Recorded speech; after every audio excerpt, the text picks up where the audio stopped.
Good evening. Good evening. On behalf of Penguin Random House India, I am delighted to welcome you to the launch of The Promise of Power by Dr. Jaimini Bhagwati. May I please request Dr. Bhagwati and the panelists to come up on stage and release the book.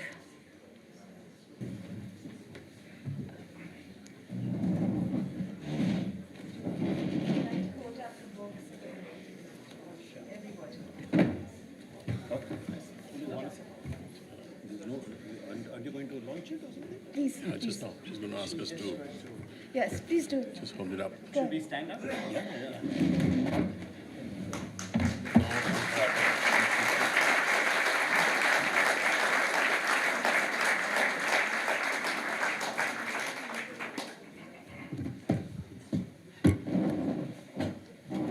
Good evening.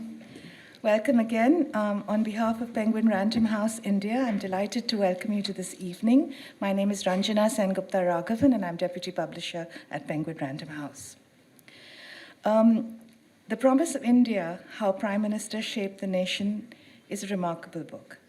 This is a path-breaking book, in fact, bringing together for the first time a very well-researched, very clear-sighted and thought-provoking analysis of India's post-independence leadership and its impact on the nation.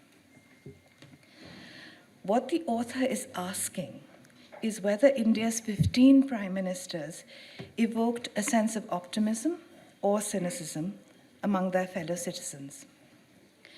This is a very complex exercise and serves also as an engaging account of the history of the last 7 decades and the nature of the dynamics of India's political leadership. Dr. Bhagwati has had a ringside view of this process, having held significant positions in foreign affairs, finance, and atomic energy in the government of India and abroad, which has enabled him to assess the impact of policy both nationally and internationally. He is an IFS officer who served as India's High Commissioner in London and Ambassador to the European Union. He draws on this unique set of experiences to examine the promise of India, and we at Penguin Random House are enormously proud to have it on our list. To discuss the questions raised by this very important book, we are very privileged to have with us this evening a really very extremely distinguished panel. Dr. Indira Rajaraman is an economist and scholar. She was a member of the 13th Finance Commission and held the Reserve Bank of India chair at the National Institute of Public Finance and Policy from 1994 to 2007. She has taught at Harvard and Stanford universities as well as IIM Bangalore. Dr. Rajaraman has published papers on a wide range of development issues, and she writes regularly in the financial press. Mr. Shyam Saran is former chairman of the National Security Advisory Board and was the Prime Minister's Special Envoy for Indo-US civil nuclear issues. He was Foreign Secretary to the Government of India after his stints as Ambassador and High Commissioner.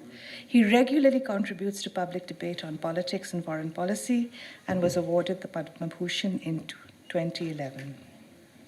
Mr. Rakesh Mohan is an economist and scholar who played a critical role in the economic reforms of the 1990s. He was Deputy Governor of the Reserve Bank of India and an Executive Director of the International Monetary Fund and an advisor to numerous ministries in the Government of India. He teaches at the Yale School of Management and is a senior fellow at the Jackson Institute of Global Affairs and vice chairperson of the Indian Institute for Human Settlements. Mr. T.N. Ninan is a senior journalist and chairman of Business Standard Limited. He has been editor of Business Standard and the Economic Times and Business World, and was also the executive editor of India Today. He has been president of the Editors Guild and a trustee of the Aspen Institute India. He is a recipient of many awards, including the B.D. Goenka Award for Excellence in Journalism. Mr. Ninan will moderate this evening's discussion, and may I now ask Mr. Ninan to take this evening forward. Thank you very much. Thank you, the panelists, for coming this evening.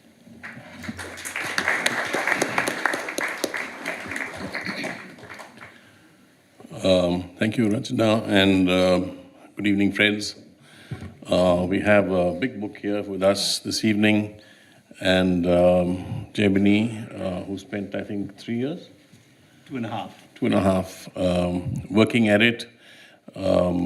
So without further ado, I would request Jaimini to speak to us about the book and its broad themes, and then we'll go into a panel discussion and finally take up questions from the floor. We will end at 8 o'clock. So, Jaimini, all yours.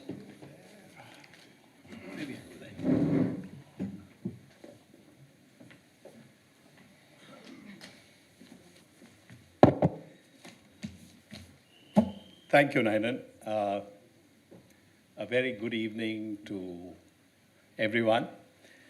As a retired government official, I have a tendency to go on and on if I get a mic and an audience. So I'm going to read out my remarks and limit myself precisely to 12 minutes as the moderator has instructed me to do. We want to leave time towards the end for Q&A. First, I thank Penguin for suggesting that I write a book and then publishing it so very professionally. My book examines Indian foreign policy and national economy-related decisions and the context in which such decisions were taken at the Prime Minister's level. This book covers decision-making over almost 72 years, from 47 till end May 2019. As the recent change in the status of Jammu and Kashmir has amply demonstrated, we do need to look back closely to events of the past to better understand current happenings.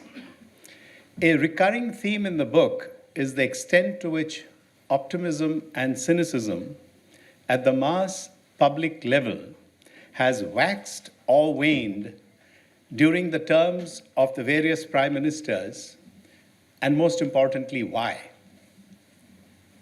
In recent decades, it has been painful to watch the cynicism that often pervades campaigning during Indian elections and subsequent government formation, particularly if no party gets a clear majority.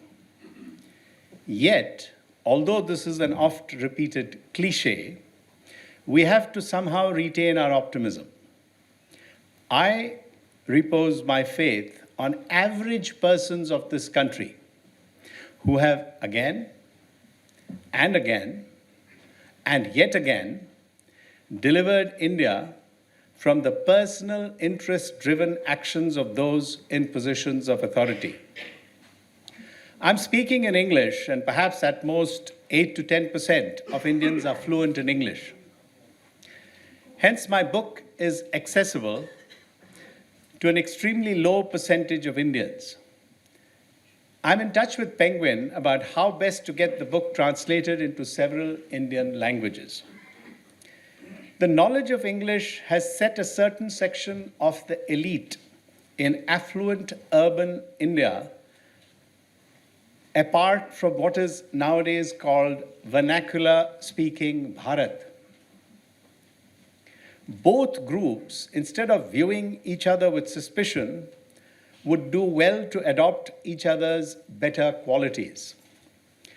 The English-speaking need to learn at least one Indian language well and be more mindful of the needs of the socially and economically disadvantaged sections, and those elements among vernacular Bharat who exult about an idealized, possibly mythical, golden past about ancient India need to stop engaging in inverse snobbery. Argentina is a representative example of a country which had a lot of promise at the beginning of the 20th century, and it has yet not achieved anywhere near what it could have in the last 100 years. India's large market, as it increasingly becomes one, after the implementation of GST and so on, augurs well for our future. However, I would be wary of assuming that the rise of India over the next 10 or 20 years is in any way inevitable. Why did I write this book? There are so many books out there, for example, biographies, detailed studies on independent India's history, and so on. However, to the best of my knowledge, there are very few books that speak about the causalities of PM-level decisions and the subsequent consequences with sufficient frankness. Some who have served in government claim that they made it a point to speak truth to power. I'm not sure that they did while they were in office or later in their writings when they were not in government. There are just too many examples of those who have chosen to lose our respect by prostrating themselves in front of a feudal and entitlement-infected political culture. And this is often done in the name of humility and self-effacement. Incidentally, every number and factoid in my book has been cross-referenced and cited in the notes which are listed by number and chapter at the end of the book. I would have preferred footnotes along with the text for ease of reference, but bowed to Penguin's point of view that most readers prefer not to be distracted from the subject matter of the book by footnotes. I'm deeply indebted to everyone here for taking the trouble to come to the launching of my book. I thank classmates from school and college who are here today and my tennis and golf friends. My sincere thanks also to my former senior colleagues in government who put me straight on a number of policy issues. The book covers decisions taken over a very long period of time, and I needed their help on details and pointers about where to look for reliable sources of information. Most of the book was written while I was the RBI chair professor at the Indian Council for Research and International Economic Relations. I thank the research associates from ICRIER whose names are mentioned in the acknowledgements section of the book. My special thanks to all those who took the trouble to read the manuscript, give comments, and that includes all the panelists. I also thank Ambassador Rakesh Mohan, a long-standing friend from first year in college, who was a sounding board, particularly on nuclear disarmament and defense-related topics. Another friend, Manoj Raman, who's based in London, gave me feedback on an extremely early draft. I want to thank my wife, Rita, without whose support and encouragement, this book just would not have been possible.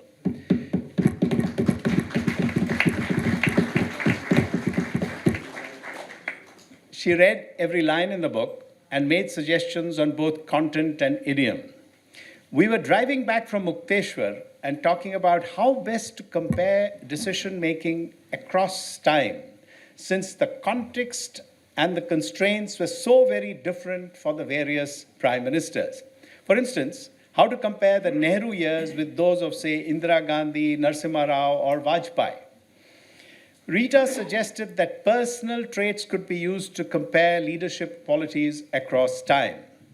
And after some discussion, we settled on 3 defining attributes, namely character, competence, and charisma.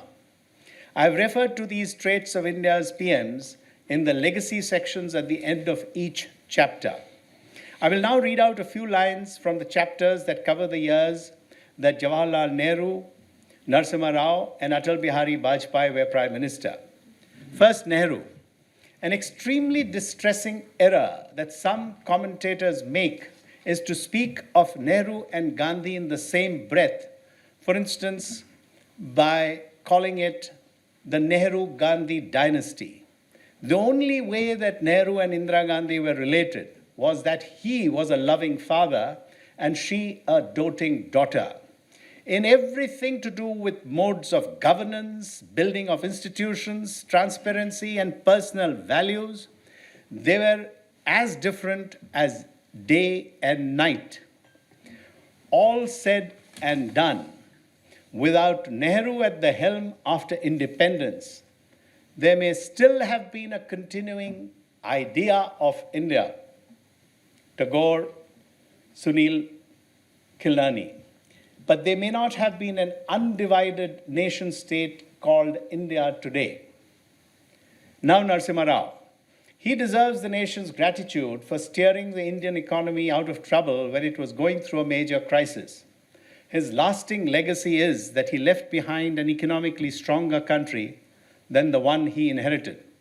He had the perspicacity and the tenacity to set in motion an irreversible reform process which has led India onto a path of sustained higher economic growth. As for Vajpayee, in one of the boldest decisions taken by any Indian PM, Vajpayee went ahead with the nuclear tests in May 1998. His government engaged shrewdly with the US to bring things gradually back towards normal. Patching up with the US, yet keeping India out of the Iraq war, was a significant foreign policy success. Finally, this book is dedicated to my parents, who are my inspiration. My father, Bijoy Bhagwati, spent 7 years of his youth in installments in British jails during the freedom movement and founded the Tea Garden Workers Movement in Assam. And my mother, Bimal Bhagwati, was a perfectionist who wrote several books and won a Sahitya Academy Award for translating Vishnu Khandekar's Gyanpith Award-winning novel, Yayati, to Assamese. Thank you, one and all, again, for being here today.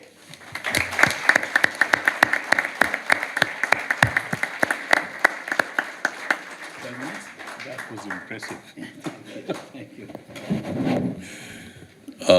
Thank you, Jaimini. On the dot, 12 minutes.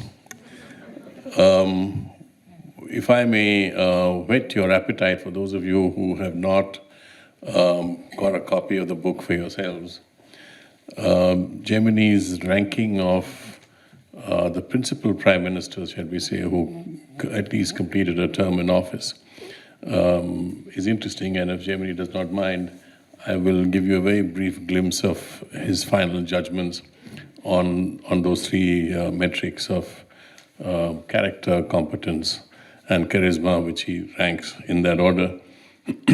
And the highest rating, as I read the manuscript, goes to Vajpayee, followed in pretty close order by Narendra Modi and Jawaharlal Nehru.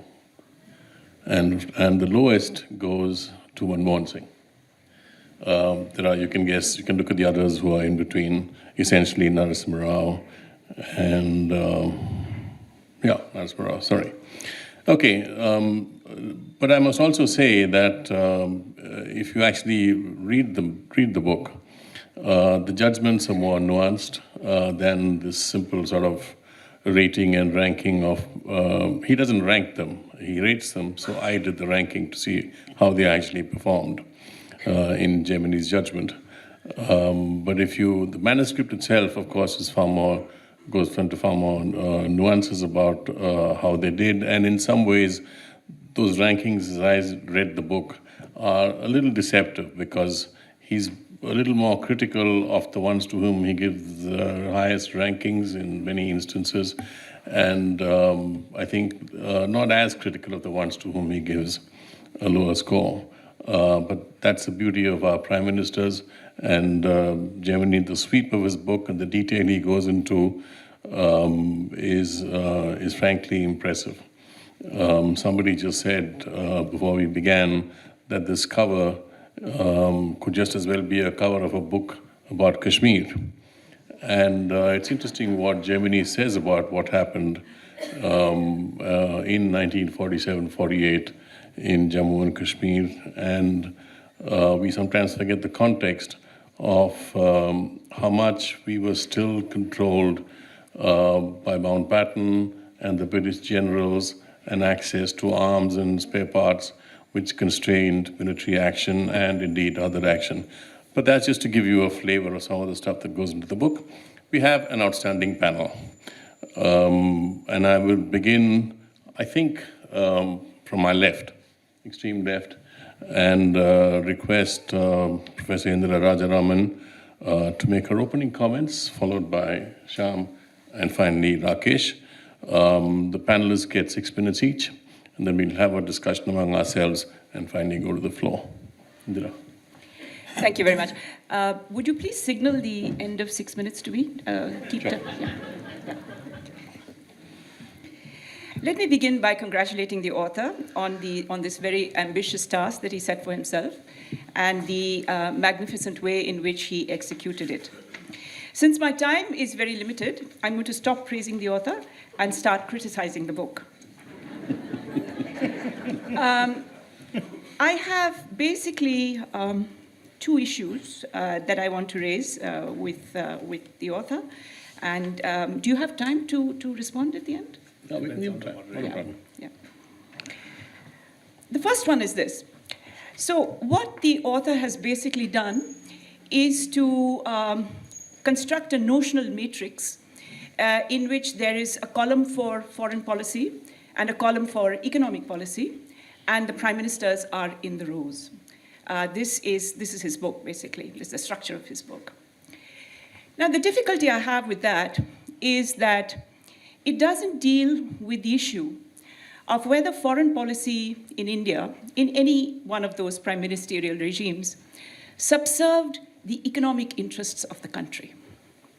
My sense is that foreign policy in our country, by and large, did not serve the interests of the country.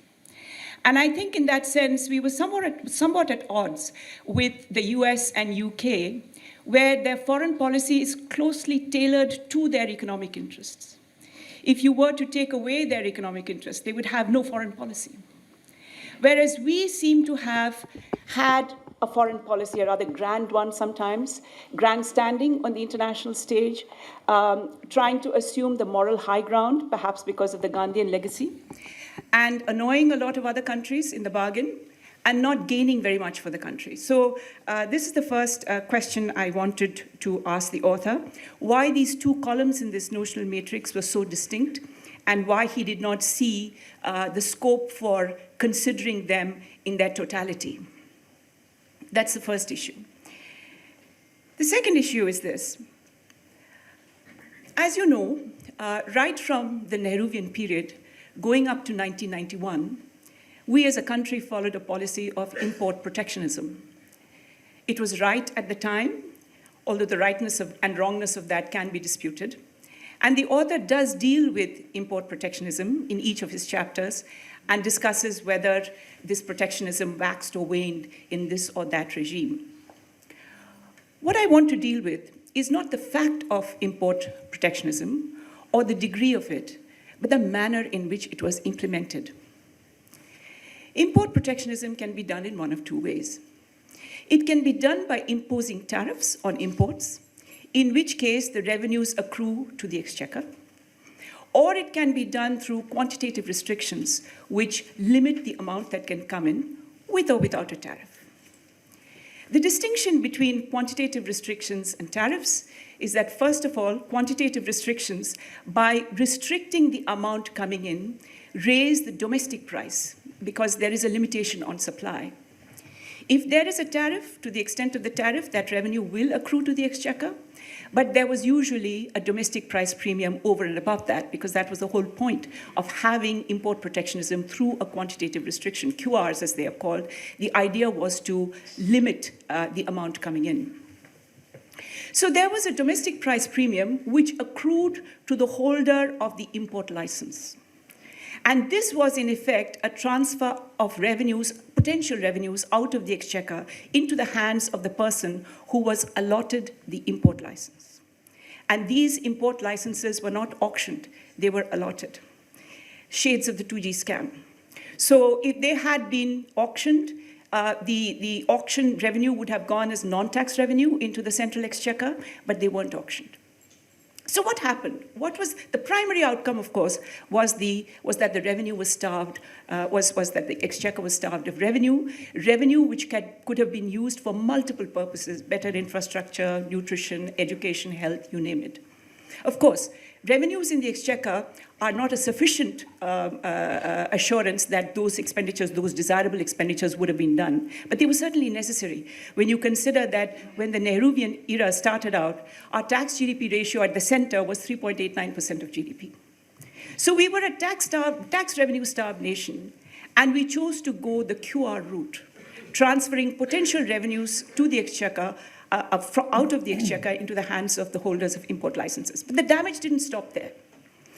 The damage went further because the holders of these import licenses became perverse agents in the system, wanting to limit the production, the domestic production of import substitutes.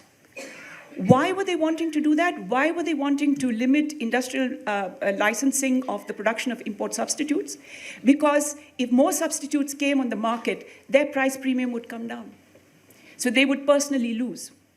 So they were perverse agents in the system, preventing domestic production of import substitutes, which was the very reason why we were doing import protectionism in the first place. And then, because domestic production of import substitutes were being limited, and imports, of course, were being limited, there was a huge price rise in these limited supply products in the Indian economy, and then you had to have price controls. So you had this whole panoply of licensing controls, which became known as the License Control Raj, which eventually was thought to be terminated in 1991 and has been successfully wound down since. But I do want to mention, since in his introduction the author mentioned the father and the daughter, I did want to put in a good word for the grandson, because it was in Rajiv Gandhi's tenure that quantitative restrictions were substantially phased out and replaced by equivalent tariffs. And you can see that when you look at the graph of tax GDP, the tax GDP ratio at the center, it crossed the level of 10% for the first time, for the very first time in the history of the country, in Rajiv Gandhi's tenure. Just to keep this in perspective, today we are struggling to keep our tax GDP ratio above 10%. So I think we do need to give more marks to Rajiv Gandhi than you possibly did. I'll end there. Thank you.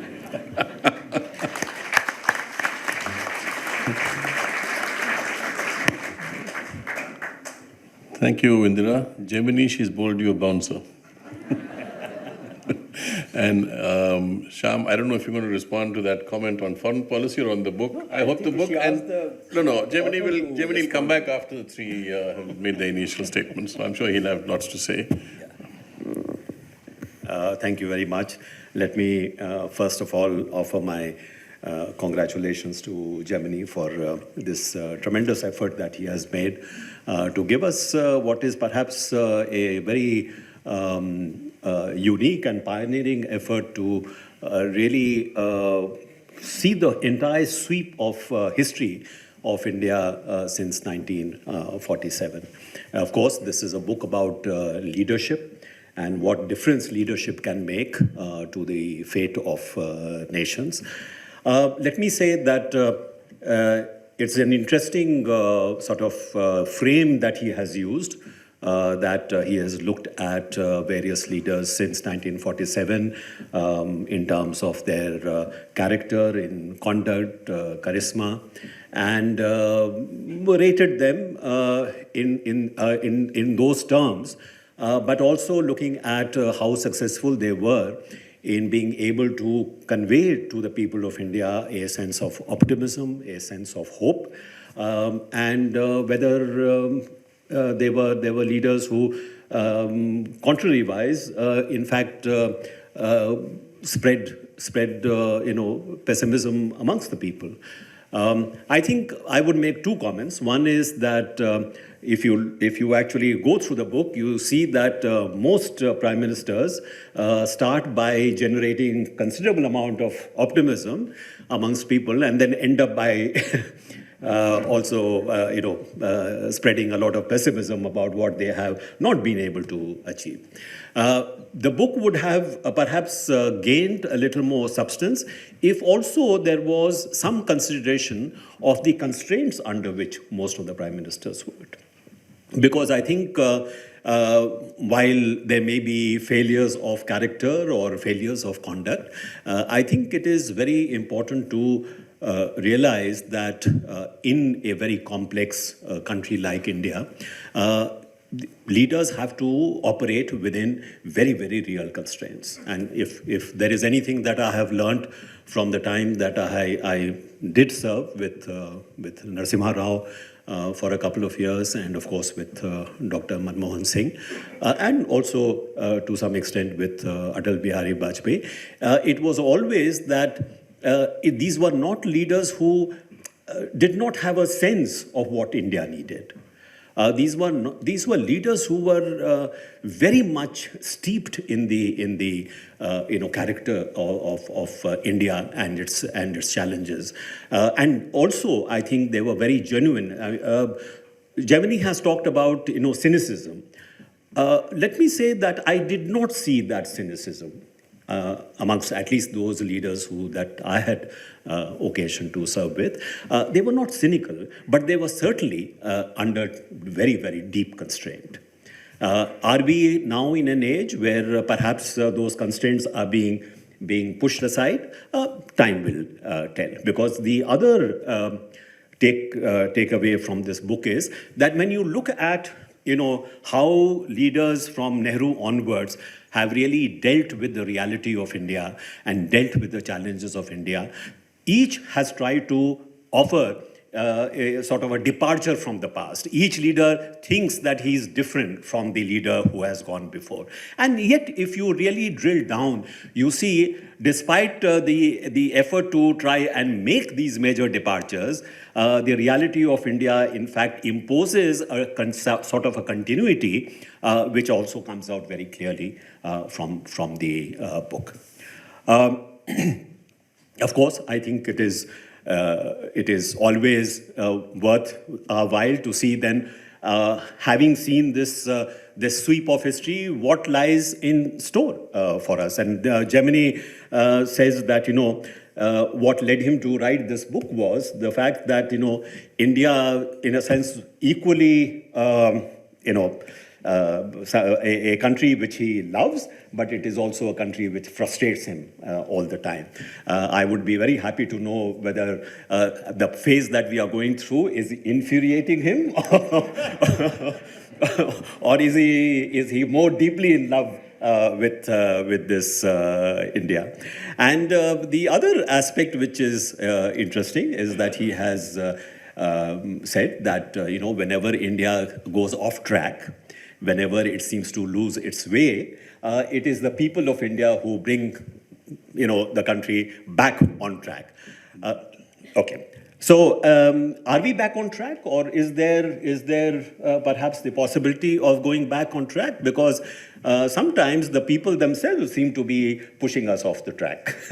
So, that's another aspect that we have to be looking at. Yes, there is the nature of in India itself is in fact the source of a lot of the problems that we face. So if it was a different brand of politics, perhaps we may be doing better. He has quoted, Blanche Dubois in the play Streetcar Named Desire, saying that the deliberate distortion of facts is unforgivable. I would say when you are on the streetcar named Desire as it applies to politics, deliberate distortion of facts is not unforgivable, it is inevitable. So, so I think we see that very clearly, even today. So it would be very worthwhile, I think, to hear Jaimini. As I said, is he frustrated or is he more deeply in love? I'll leave it at that. Thank you, Shyam. Jaimini, you're going to have a rough time, I think. He's putting you on the spot. Okay, Rakesh. Thank you, Ninan. First, of course, congratulations, Jaimini, for doing really the impossible, to have the ability to go through the record since independence through the prism of all the prime ministers, and looking at this vast kind of area of both foreign policy, diplomacy, domestic administration, and economic policy, only you could have done it. So, Naina, Indira and Shyam talked about some substance. I'll talk about Jaimini first, and then little bit of substance.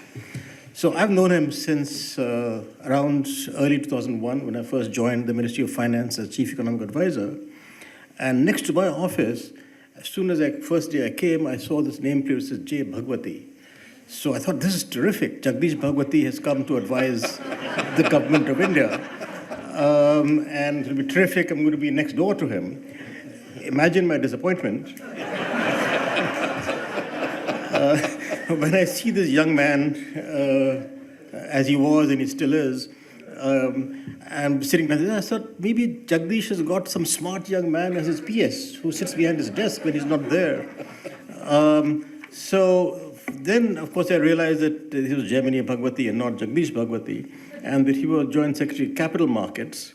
And I thought, what is this Foreign Service fellow doing Joint Secretary of Capital Markets, for God's sake? I mean, Foreign Service fellows know little enough about what they do. Now, he's Joint Secretary of Capital Markets.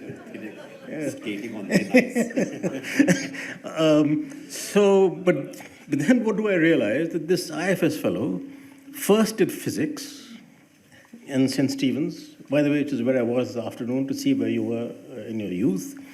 Then the fellow goes off and works in atomic energy. There's some connection, but what connection I had to Foreign Service, I don't know, but some connection to physics. And then he goes off, the Indian system is terrific, and then allows the Foreign Service fellow is allowed to go off and do a master's and PhD in finance and economics. Then goes off to the World Bank. So I don't know why he was in the Foreign Service. But more seriously, actually, then I realized, of course, his deep knowledge of finance, financial markets, capital markets, and it was indeed fortuitous that he was Joint Secretary of Capital Markets when the UTI scam took place in 2001. I had nothing to do with it. So as it happened, in those days, the Chief Economic Advisor used to be in charge of that portfolio. And of course, I knew nothing about capital markets. I can attest to that. Yeah. So it was terrific that he was there, who could hold my hand, and I could then ask him what should I say in every meeting, and I just repeated what he said. And of course, before every meeting of the SEBI, where I was representing the Ministry of Finance on the board of SEBI, I would then spend a day with him to be taught on what to say on capital markets. So the point of all that is that it's really his versatility in his own career and training that has come out in versatility in daring to do such a sweeping book.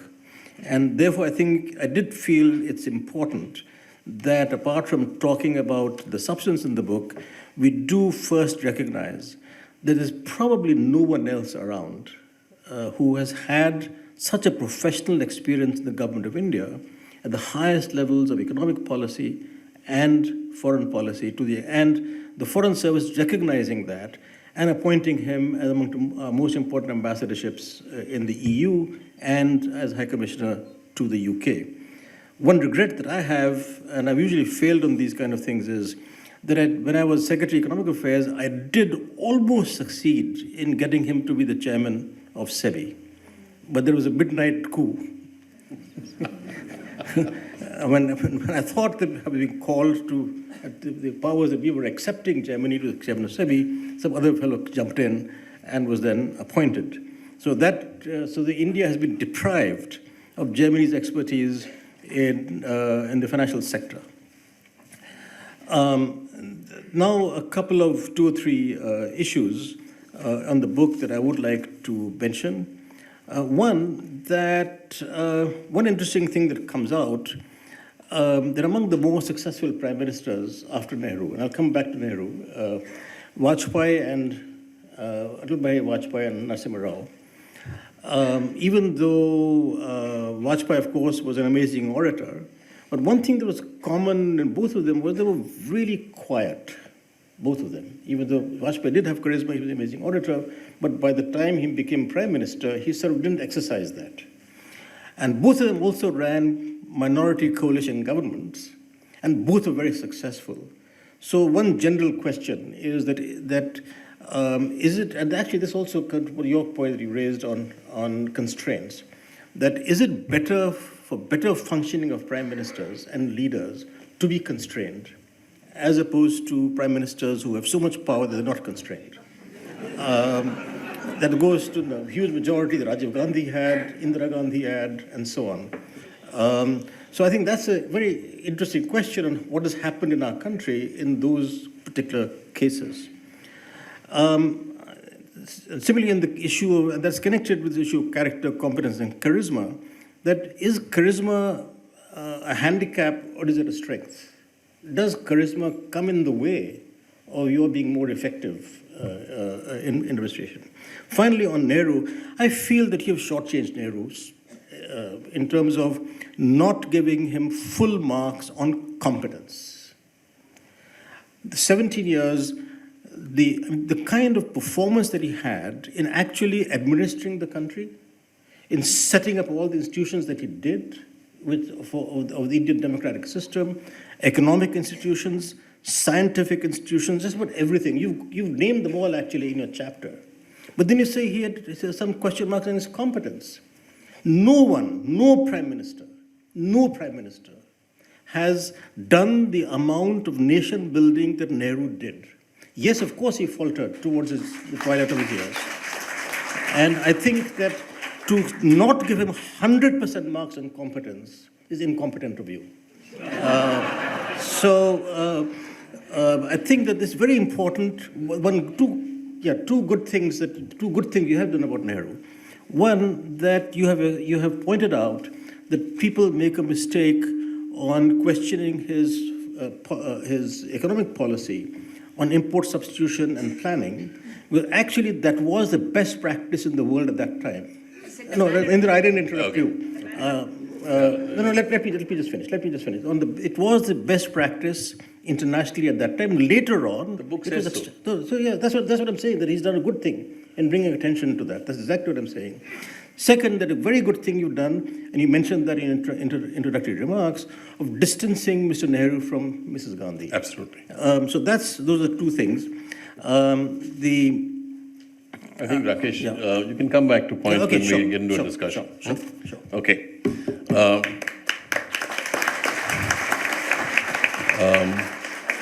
Thank you very much. I think you can see that Jaimini chose a very good panel.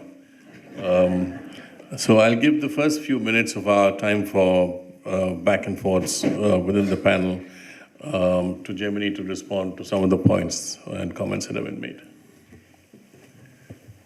Thank you, Ninan.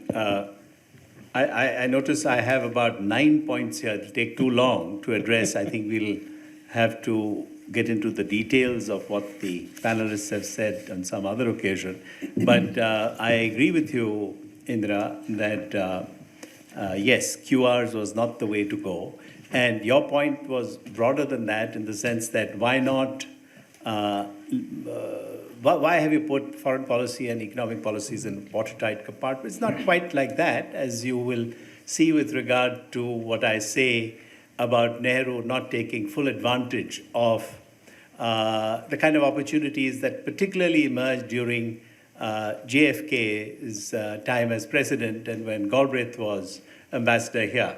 I'll stop on that. And I've also referred to the fact that the Aid India Consortium and what was going on there, I don't think Nehru took sufficient or did not give it sufficient importance in terms of how much help India had to seek from the West as distinct from the Soviet Union and that group of countries.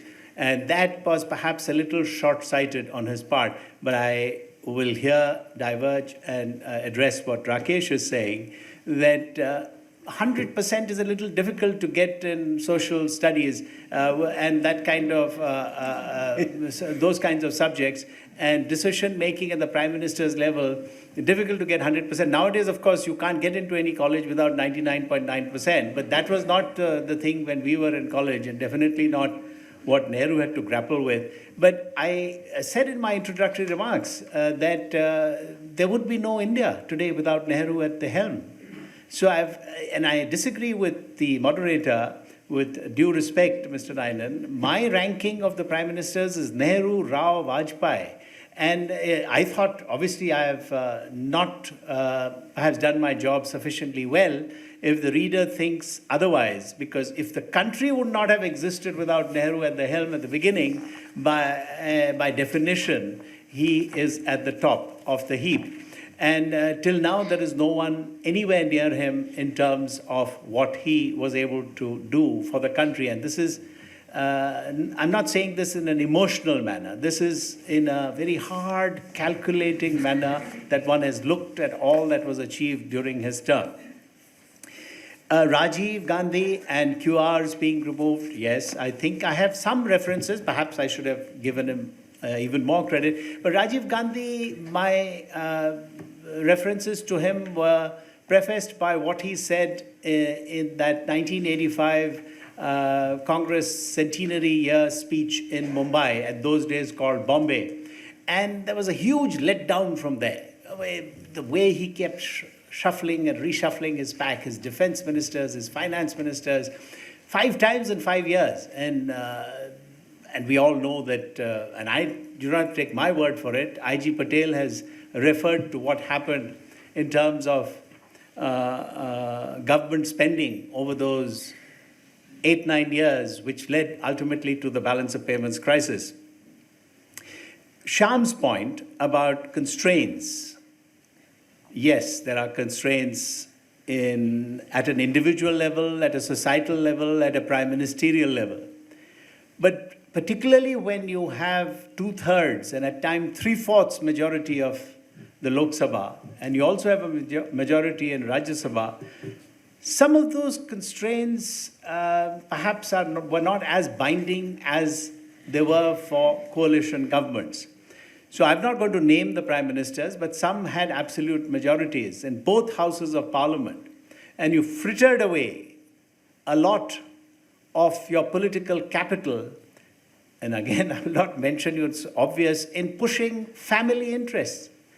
And so, I'm not quite convinced that those were real constraints. I mean, those were choices that you made to push family interests rather than national interests. So to that extent, am I cynical or optimistic about today?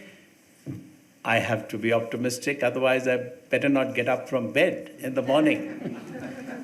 So that in the current phase, I'm still optimistic because I still feel, although some might feel, and this one has to be very careful to say this, we are sitting here in what somebody would call Edwin Lutyens' Delhi, that we English-speaking elite don't know what is going on in the country in what is known as Bharat. We are condescendingly referred to as this English-speaking people totally. Khan market, we are next to Khan market, so we are in any case a very small minority speaking to each other in English. So do I feel that the people can lead us in the wrong direction? I don't think so. Because ultimately the government or the nation is about the people. That's what democracy is all about. Not always the best system, but perhaps the best out of the worst options we have. Please. Are you done? Yes, yes. I can't do all of them because I'll go on and on. Okay. So I'll stop here and perhaps come back if one of the panelists feels I have not fully addressed what they have said. Okay. Thank you, Jaimini. Since you put me on the spot, my tally was based on what you wrote. And if you look at Narasimha Rao, what you said is that he's a man with no character. And you said he's a man with no charisma. That gave him 1 out of 3. So he came right down just above Manmohan Singh. Okay. Shyam, I want to put to you the question that Indira started with, which is that our foreign policy is not related to our national needs or economic needs in the way that some of the major powers do that. So, do you want to comment on that? Yeah, just to say that I just don't agree with that.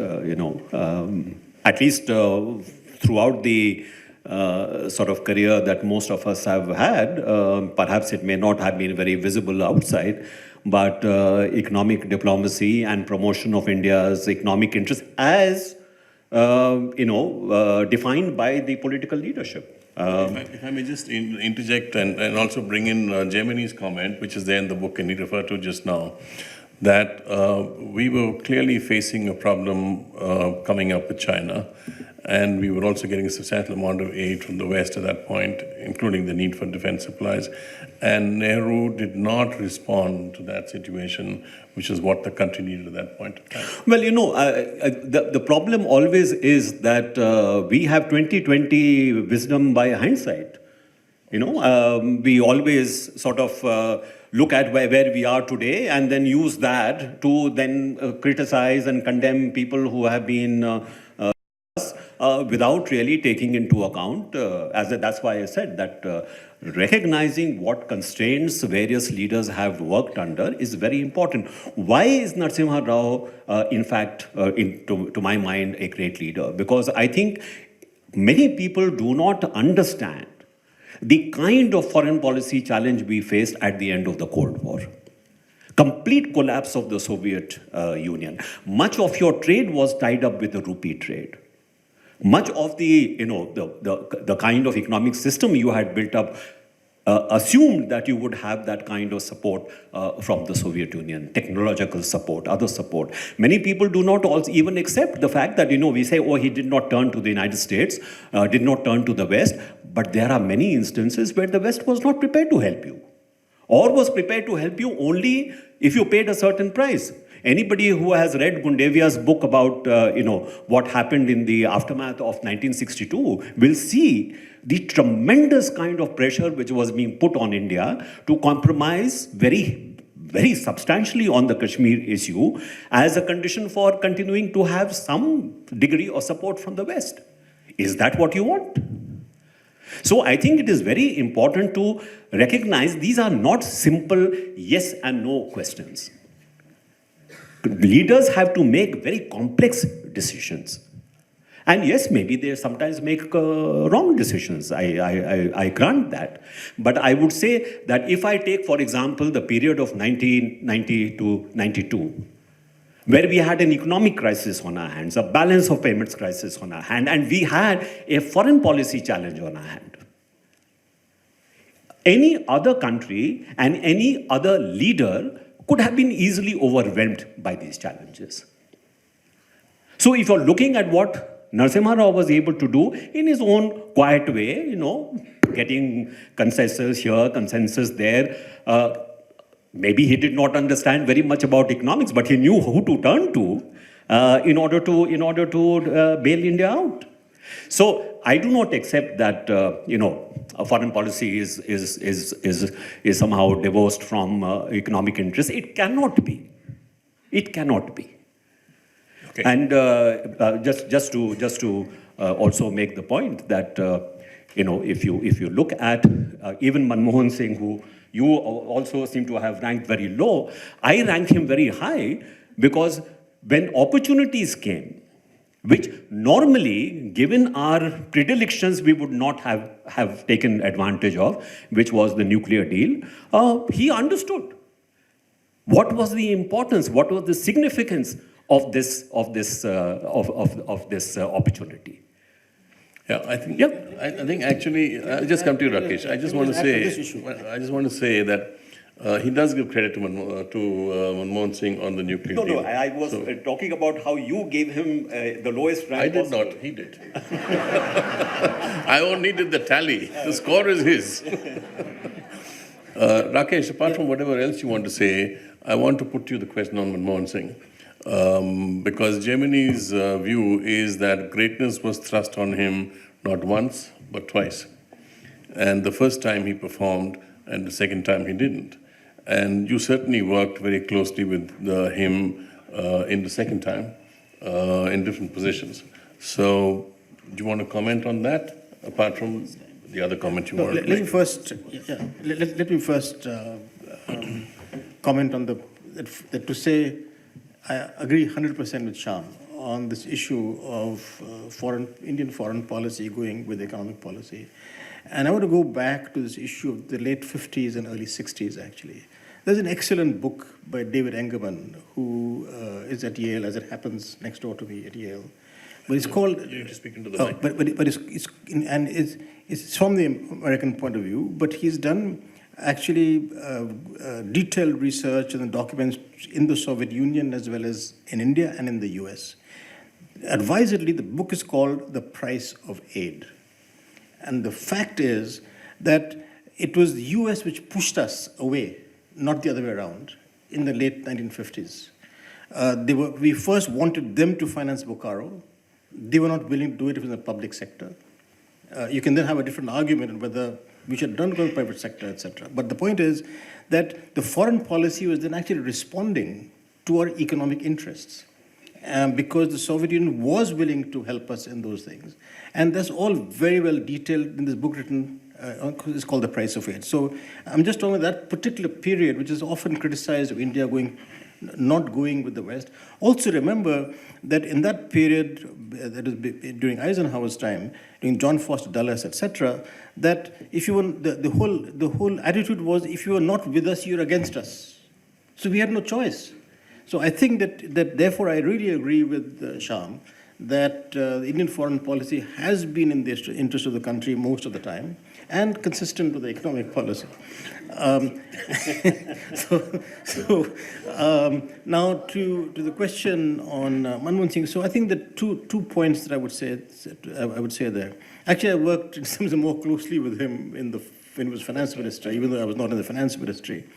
But I think one thing that in the book, on Manmohan Singh, perhaps you would not distinguish enough between UPA 1 and UPA 2.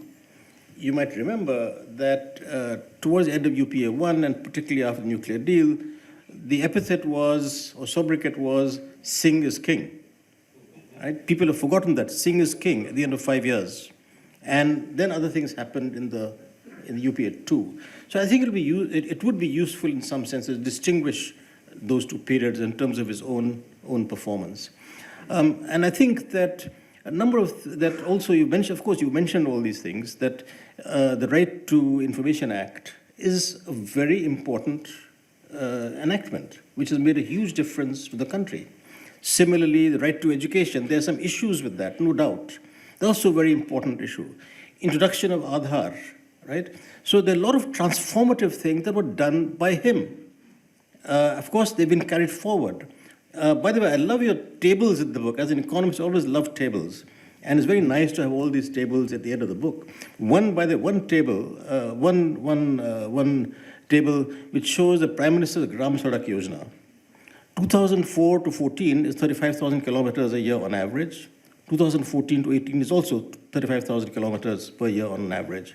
So in terms of implementation, at least when that one, Prime Minister's Gram Sadak Yojana, launched by Prime Minister Vajpayee, the implementation was the same in those 10 years as in the last at least 14 to 18, or about 19.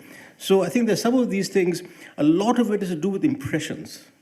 And you need to, it's good to look at the data on what really happened. Another thing, for example, by the way, in the 2004 period, there's an error in where you said foreign exchange reserves were not accumulated during Manmohan Singh's time. Okay? The fact is, 2004 foreign exchange, and this is something I did in the sense that I happened to have that seat at that time. It went from $120 billion or thereabouts to 312 by June 2008. They remained at the same level in UPA 2. That is, from 2008 to 2014, they didn't increase at all. And they only increased about 100 billion last 5 years. So actually, the largest increase in forex reserves were done during Manmohan's period. Okay. Indira, do you want to comment on any of these issues? on foreign policy not serving our economic interests, maybe? Or some of the economic stuff? Let me go back to that issue of foreign policy and economic policy, because I want to state what it was I had in mind. I actually agree with Rakesh that, and perhaps Shyam, I'm not sure about how during Manmohan Singh's time, the nuclear deal was a great instance where foreign policy totally subserved our economic interests and was rammed through domestic opposition in a very effective and determined way. But what I had in mind when I asked the author of the book a question about whether foreign policy subserved economic interests was because, as we all know, Indian exports have had a very difficult time getting integrated with global value chains. This is something that we have somehow found it very difficult to do. Smaller countries, Bangladesh and Vietnam, have managed to do what we have not managed to do. And when I think about the foreign policy establishment, I'm talking about the establishment as distinct from foreign policy, we have a whole network of trade attachés all over the world, including in the developed world. And I wonder why it is that with these permanently stationed trade attachés over there, they're not able to feed back information on issues like product liability and so on, which are key to integrating India into global value chains. This is a very, very important question, and if you could answer it and tell me that they have served our interests, I'd be very happy to hear that answer. A possible reason why could be lack of communication between the Ministry of External Affairs and the Ministry of Commerce. We know that the government of India is characterized by a lot of turf warfare between departments in ministries and between ministries. So perhaps what we need to do is to get the Ministry of External Affairs and the Ministry of Commerce talking to each other about what our trade attachés should do in order to feed into the Indian export effort. I'll stop there. Thank you, Indira. Jaimini, do you want to come in with a brief comment before we throw this open to the floor? In response to some of your feedback. I think if I start sort of responding, the audience will be, we are already sort of just 20, 25 minutes left. Maybe I could sum up even taking into account what the audience has to say. Okay, so questions, lots of hands going up. I shouldn't focus on you in the middle, so you went up first. And I think there was a hand here, Sudipto, and I'll come back to you, and then one in the back. We'll take these three first. Hi, Jaimini. You brought in the contrast of Bharat and India from an economic, inclusive perspective of all the prime ministers. If you look at just two indicators, 74% of Delhi today is illegal. That means all the property transactions, everything is cash. And if you look at taxpayers, as of 2019, in all of India, only 1 million people declare an income above 10 lakh rupees. If you look at all the prime ministers, the first thing is to set your house in order and get Bharat to be part of the economic reality.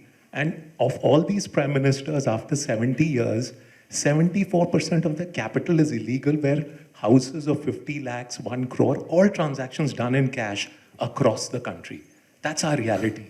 And if you can, not double but quadruple this and get them into mainstream, who is that who did the best of the prime ministers? Okay, Sudipto.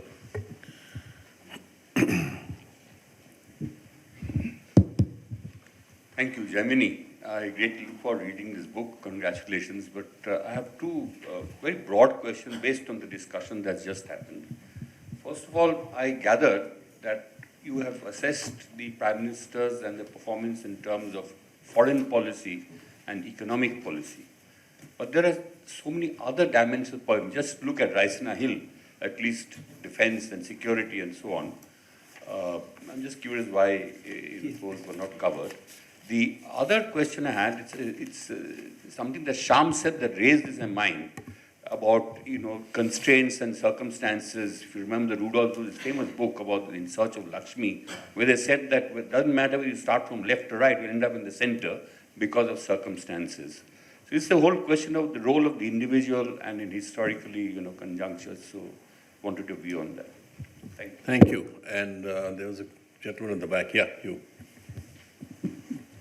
Yeah, so my question is, we all, agree that Pandit Nehru did some great things. But talking of Pandit Nehru and Indira Gandhi in terms of economic growth, some Asian countries known as Asian tigers, they adopted market-friendly policies from early 1960s. And Pandit Nehru continued his love affair with socialism, which led to, high poverty rates for so long. And Indira Gandhi worsened those things by things like nationalization of banks. So can we say that despite some many great attributes, both Pandit Nehru and Indira Gandhi failed to see the writing on the wall, that the world was changing and adopting new policies, and a love affair socialism was not warranted? Do you want to respond to those initial questions? Sure. Thank you, Ninan. Yeah, I didn't quite, the first speaker, I didn't quite detect a question. It was more about cash transactions, the fact that tax collections are way below what they should be. I agree with you. And I think Rakesh was talking about it at Brookings the other day, that we have a strange situation where individuals don't want to pay tax, and the government also doesn't want to collect tax, because if it was really serious about collecting taxes, it should be able to collect more in terms of direct taxes we are talking about, not indirect taxes. Now, as far as assessment of overall issues, why did I only focus on economic and foreign policy issues? What about, I only worked in the external affairs and in the Ministry of Finance, not also in defense, not also in RNAW and IB and so on and so forth. So it's also a question of domain expertise or knowledge, which I give great importance to. I have dealt with some of those issues in a somewhat tangential manner when I look at, for instance, the 62 war or the 65 war, or the 71 war. You have to take other issues also into account to even understand what's going on in the foreign policy and economic policy domain. So one is my own expertise and competence. As it is, the subject matter of the book is more than, very frankly, I could handle sometimes. Late at night, you're tearing your hair. Why did I start on this thing? But now that I have started, I have to complete it. So that's the answer to your first question. Your second question was something about individual and policy, and whether you start on the left or you start on the right, you end at the center. But you could end at the center, but you could be center right. You could be center left. So just that difference or distinction between center left and center right can mean the difference of about 3% in terms of GDP growth rates. And 3% over 40, 50 years, we could have been a 10 trillion economy right now. The last question was more of an assertion that, if we had become like the East Asian tigers, the world would have been very different, and so on and so forth. I mean, this is a somewhat black and white. I would submit that, have a look at my Nehru chapter, if you wish, and you will see that while there were some opportunities missed, and as was pointed out, there are constraints. And I still believe that that's the mark of leadership, that you can get around constraints, over constraints, but there are some constraints on the economic side which were binding, and it's difficult for a country of India's size to have done what countries which joined SEATO and CENTO could do. Yes, when the ASEAN was formed, perhaps we should have been a little more alive. I think it's somewhere around 66. I think Mr. Chagla was the foreign minister. Perhaps he was not the best person to understand what was going on in terms of the ASEAN. But by and large, I would suggest that it's black and white, the way you have framed your comment rather than a question. Thank you. I think Mr. Dalmia here, and then I'll come to you at the back.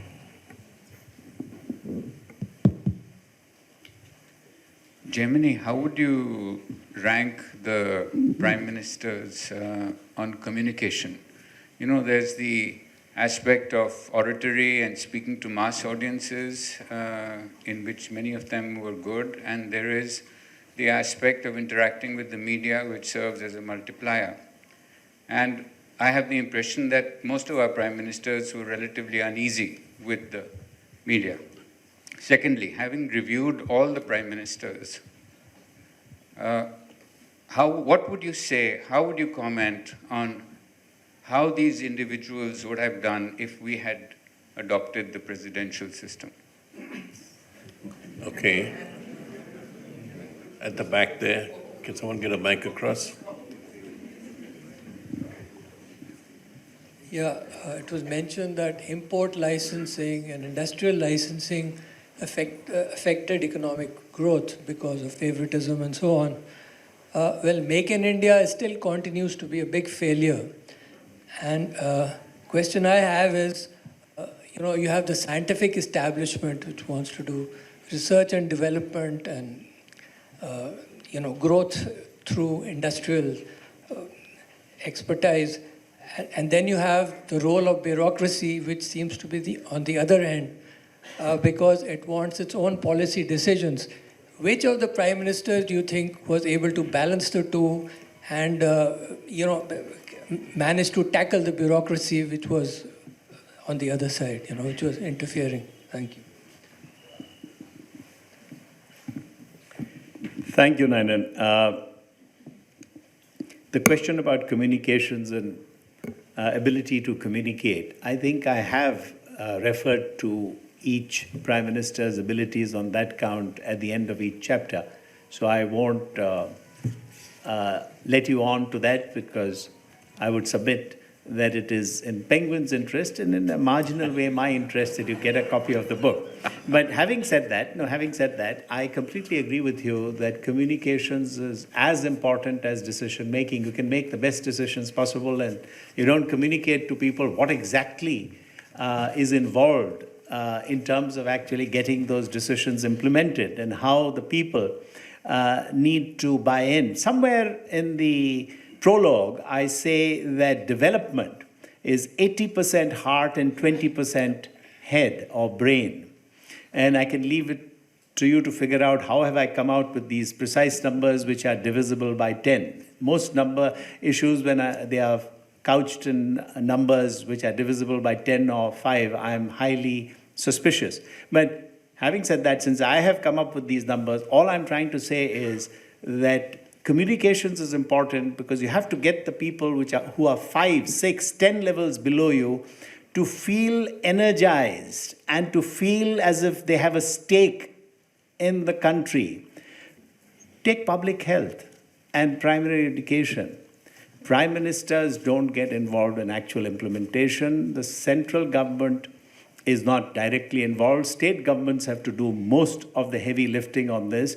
But state governments at the level of chief ministers or even deputy commissioners or even SDMs don't do it. It's even people below that.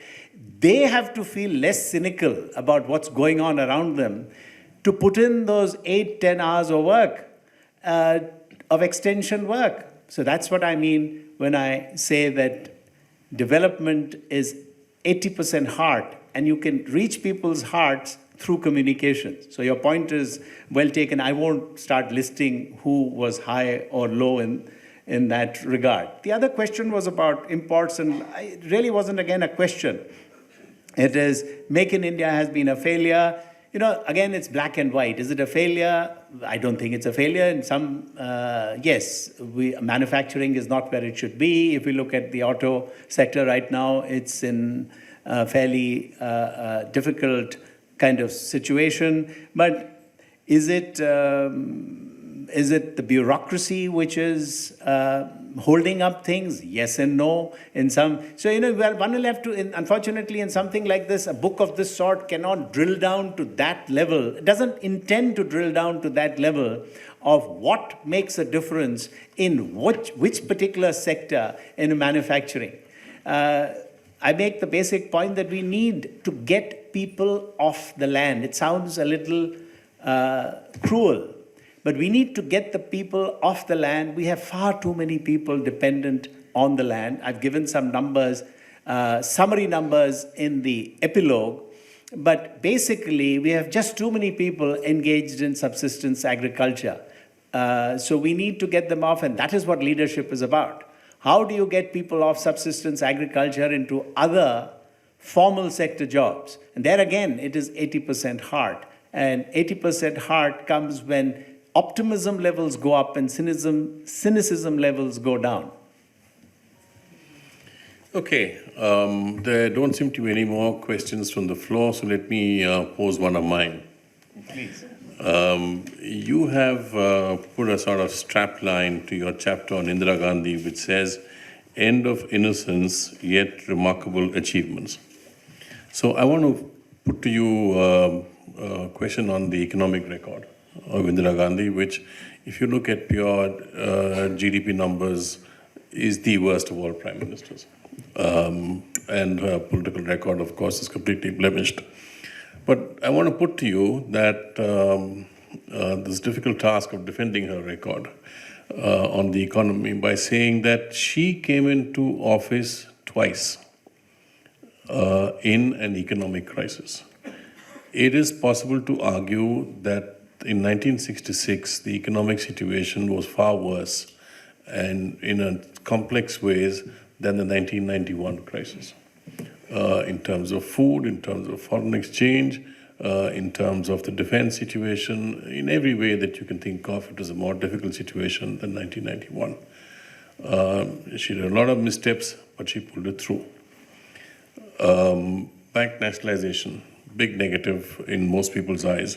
But you have a table at the back of the book which shows you the dramatic change in the share of rural credit that was supplied by banks post-69 compared to pre-69. It is dramatic.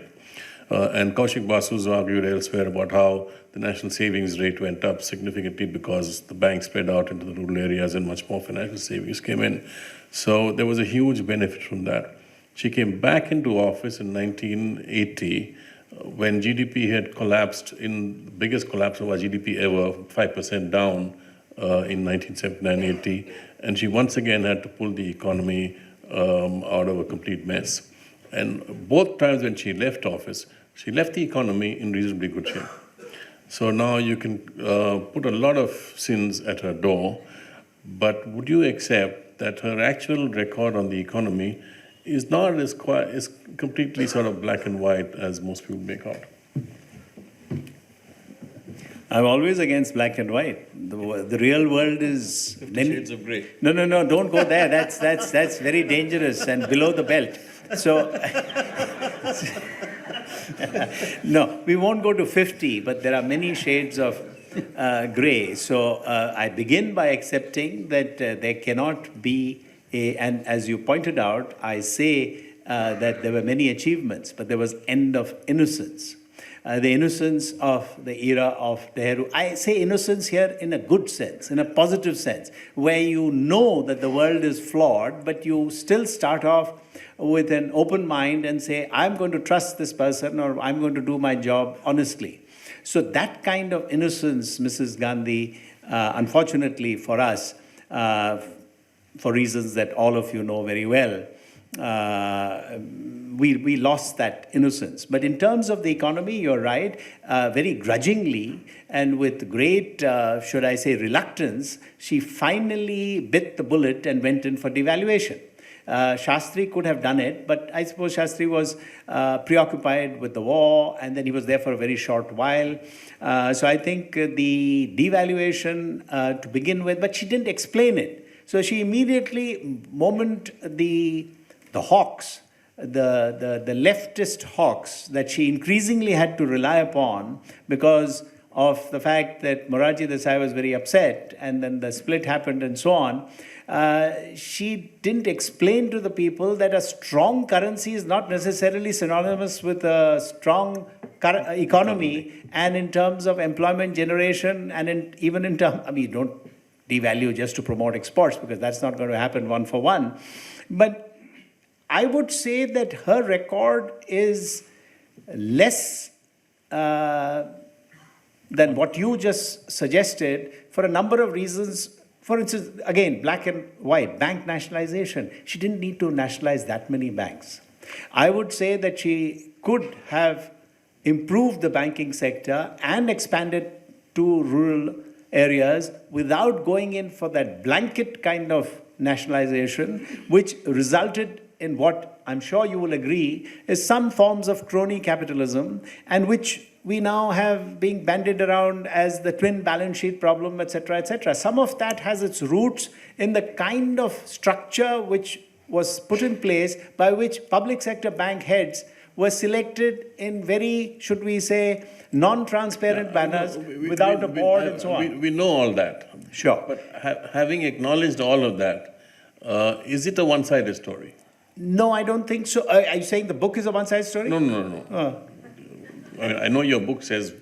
I give both sides of the picture. But I think she did tremendous damage to the economy because of some of the issues that Indira raised in terms of the entire licensing system continued. Yeah, okay. So I'll bring in our two economists on the panel into it.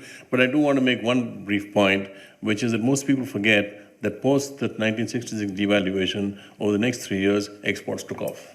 So actually, devaluation worked. It was seen very bad politically, but the damn thing worked. So anyway, Indira and then Rakesh. Yeah. Let him go ahead. Oh, sorry. You sorry. I thought you were pointing to me. No, please. She's giving it to you. Okay. No, I think that you're right, of course, Ninan, that in those times of crisis, she did a certain amount of crisis management, okay? But the incredible thing with 1991 crisis management was the economy bounced back and in a sustained manner after just 1 year, okay? Whereas in the case of Indira Gandhi, yes, it bounced back a little bit after the crisis, but then nothing much happened after that. Second, I'm more positive on bank nationalization, by the way, than Jaimini is, for the reasons that you gave. And this is there in the numbers, actually. You can then argue about later on whether it should have continued for as long and what else you might have done. But I think that the act of bank nationalization has been was very important for the economy at that time. But many of the other things that were done, and there was a question earlier on, what we were doing sleeping when the other countries in East Asia were changing. That happened just about the time when Nehru was declining, that is after 1962. In fact, after he died, actually. So the East Asian, the change in view of what should be done in terms of economic management in the world, it wasn't there as long as Nehru was alive, just about. And this is where the error lies. That yes, there were, the drought of 1966-67 was the most serious thing that had happened for God knows how long, right? So there were very serious problems. But the point is that when the world was changing, we were doing the opposest. Whether it was MRTP, whether it was urban... Of course, we know that. I was just trying to look for the other side of it. I think that if you just list out all the wrong things that were done by Mrs. Gandhi on the economic policy issues, but I think there's absolutely no doubt that Indira Gandhi years on the economy were the dark years of Indian economy. I'm not in general very sympathetic to the idea of rating prime ministers because there are so many dimensions, including those not included in the book, simply because the author could not cover everything. And there is also an issue of policies sometimes having been conceived and even maybe implemented in one prime ministerial period being carried forward to greater effect by subsequent prime ministers. And Rakesh referred to one of those, the PMGSY being an example. The PMGSY, incidentally, I think is one of the greatest policy interventions in the Indian economy. It changed the face of India. It changed the spatial spread of India. Before that, we were not a fully connected country. There were autarkic islands within the country. So, he can't cover everything. And I'm not sympathetic to the idea of rating prime ministers, as I said. However, I do believe that a lot of the errors that I pointed to, once again, referring to what I said earlier, quantitative restrictions, they started in the Nehruvian era. And by that token, they acquired a certain acceptability, which then carried forward something which should not have been carried forward. In that sense, I don't think the daughter was as different from the father as you said they were. A lot of things carried the stamp of Nehruvian respectability. and were carried forward even though they should not have. And finally, let me just say, I'm not a Nehru basher, by the way, but there is this sense that there was no corruption in the Nehruvian era. Let me just say that if import licenses were given out and allotted, there certainly was quid pro quo. There was crony capitalism. It was born in the Nehruvian era. It may have grown considerably. It may have snowballed subsequently. So I don't think we should, this business of classifying prime ministers and so on, each one faced very difficult situations, different situations. But I think we need to look more down the columns of that notional matrix that I described as to the configuration of a column as it passed from one prime ministerial row to another in that matrix. And that, I think, could teach us a lot about what happened to us. Thank you. We are running out of time. I have a couple of minutes left, so I'm going to pose the last question to you, Shyam. And that has to do with Kashmir. There's a lady who wants to ask a question. Oh, okay. We'll take a question from you. A mic, please.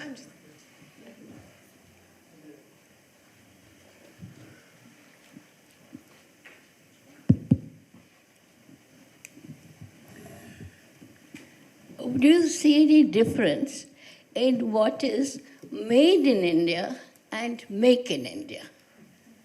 What we're going into, I think, to the last, I should say, decades, the idea or from before, from independence onwards, that one has tried to see that foreign capital goes and you bring up your self-reliant economy. But in the other sense, that now we are having this calling people in that buy up.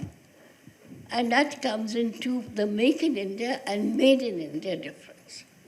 What do you think? It's now going to be made in India or make in India. Do you understand that?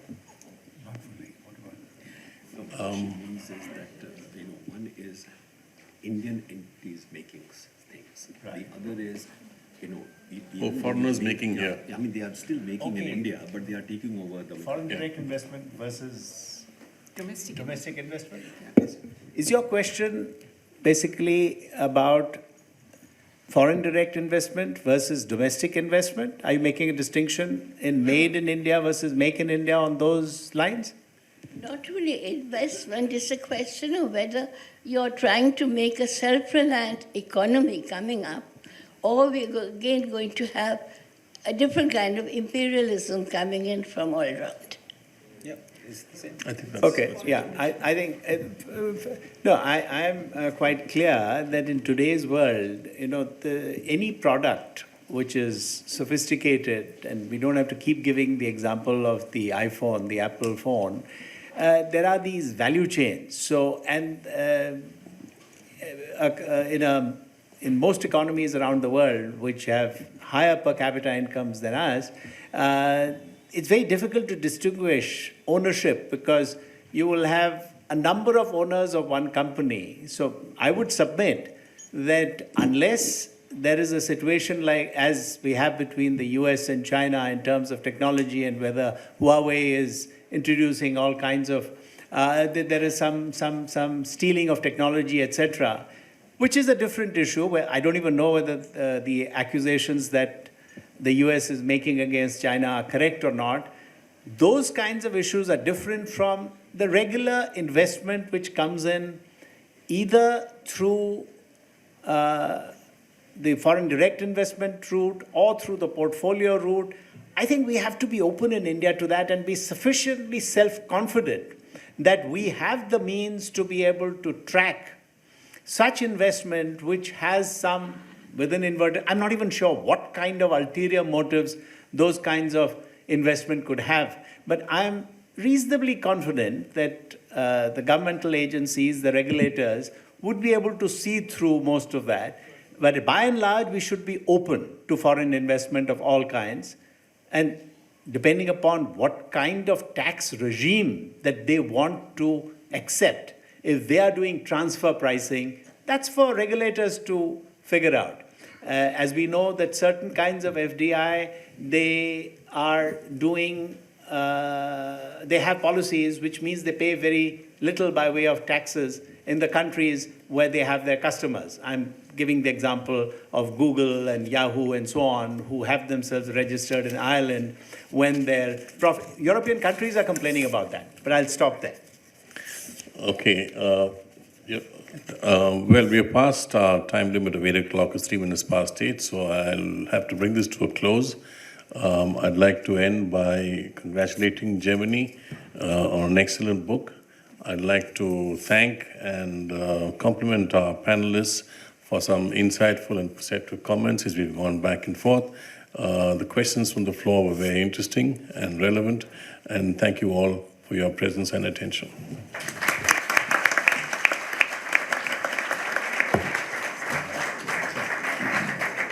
Is this for us? Yes. Oh, so then you have to... Thank you, Mr. Ninan. I'm sure you all will agree this has been an absolutely wonderful evening. It was an absolutely thought-provoking, illuminating, and entertaining discussion. And you've been an amazing audience. For those of you who haven't already bought the book, Mr. Jaimini will be pleased to sign your copy. They're outside the hall for you. Thank you so much.